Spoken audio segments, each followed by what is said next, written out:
Oh, hey there. So many times in my travels, in my mission work, I've heard people talk about the locals and they say, the faith here is a mile wide, but only an inch deep. And the first time I heard that, I thought, that's not a great testimony.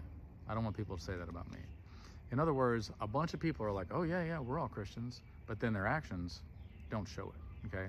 So then I was looking up, a friend of mine slipped into some bad things, and another friend of mine called me up and questioned me about that. And I said, we have to guard ourselves against bad things. That's why we have to avoid sin, because it becomes a slippery slope, and before you know it, we're caught in things that we never would have dreamed of. We look around and we go, what have I become?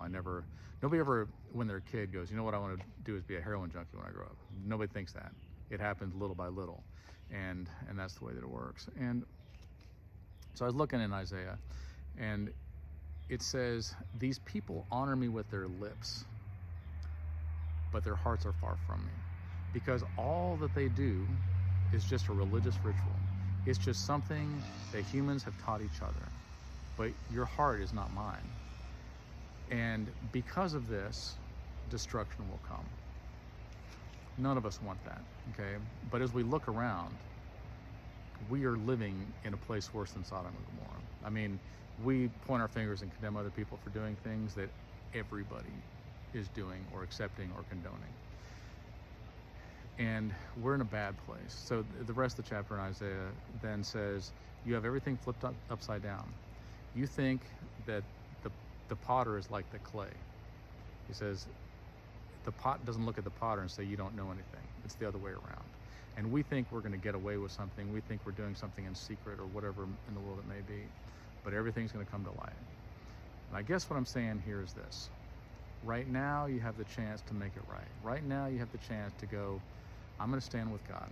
Not just in word, but in deed. I'm going to obey God. Because here's an interesting thing, right? We've all heard about the wise man built his house on the rock, and the foolish man built his house on the sand. And then when the storms came and the floods rose up, then the house on the rock stood firm, but the house and the sand collapsed. The interesting thing is that he says, he who hears my words, this is Jesus talking, and obeys them is like the wise man who built his house on the rock. He who hears my words and does not put them into practice, does not obey them, he's like the foolish man that built his house on the sand. It is important what we do, not just what we say. We don't want faith that's a mile wide and an inch deep. Let's follow God with our whole heart. I love you guys.